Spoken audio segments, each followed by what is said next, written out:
G'day guys, it is your one and only PSGD, brought to you by the Power of PlayStation and Share Factory, and today in this video it's the PS Plus games for February 2016. So the very first game off the rank, which I downloaded all of about 10 minutes ago, is Nova 111. I literally know zero about this game. I haven't looked at any of the developers or anything, just downloaded off the PS Plus freebies and jumped straight in. From what I can tell, it's turn-based, so you've got a grid there and you basically use the D-pad or the analog stick to cruise around in your little spaceship. You collect those little gems that we just saw and also find scientists that are sort of in the environments. It's pretty unique. It's unlike really anything else that I've played.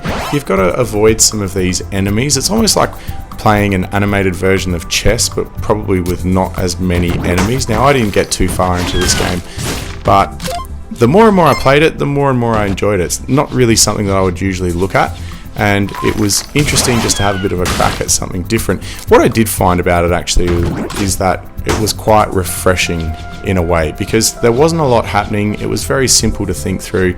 I didn't really have to overthink anything, and it had a great tutorial with it. So overall, pretty good. Don't know that I'd keep playing it. I think the benefit of this game would be I don't feel like playing COD, I don't feel like playing Uncharted, I don't really want to play Drive Club. I'll just play something just chilled out like this, and that's what this is, a very, very chilled out game. So from that perspective, enjoying it. Would I keep picking it up? Not really sure, but as you'd probably know, I'm not really big on indie games. Do I think you should go download it if you enjoy turn-based stuff and thinking about these mini puzzles? Yeah, absolutely. You probably get a fair bit from it. I didn't get too far into the game, so I don't know if the ship's upgradable or anything like that. What I did notice is down the bottom right hand corner you've got turns, and they contribute to a score later on.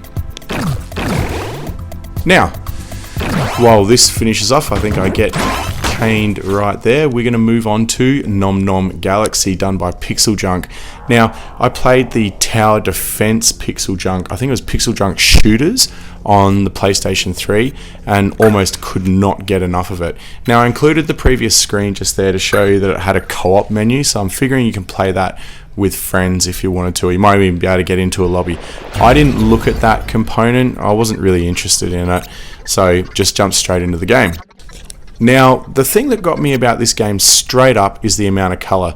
I haven't really seen this amount of colour and contrast between like blues and greens in something for probably a little while. Like, I was playing Uncharted 3 last night, and you know, everything in that is just ballistic, right? Looks incredible. But I really like the vibrant colour in this particular game, and there's a good vibe to it as well, which I kind of found interesting.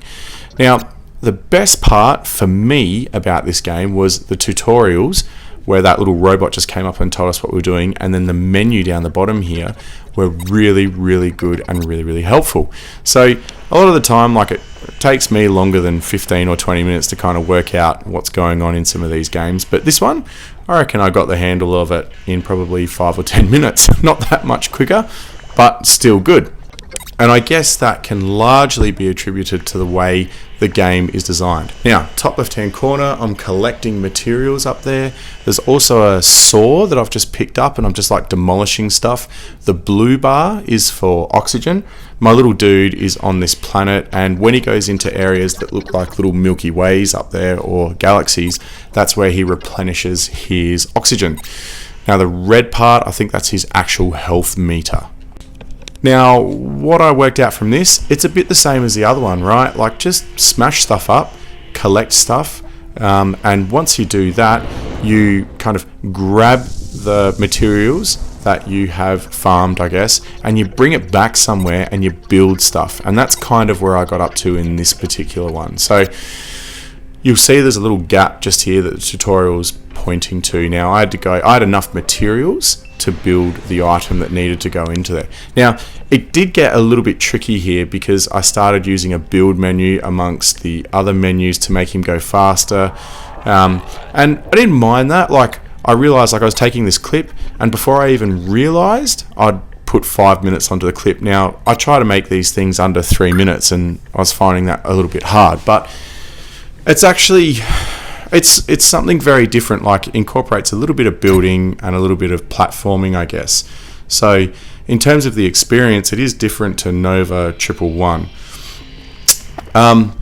Part of PSGD's brand is to talk about time constraints. Now, I didn't really find this very hard to get into, and it wasn't very hard to learn, and you could easily play it with your kids. So maybe keep that in mind. But anyway, guys, that's it for me. They're your 2 PS Plus games for the month of February.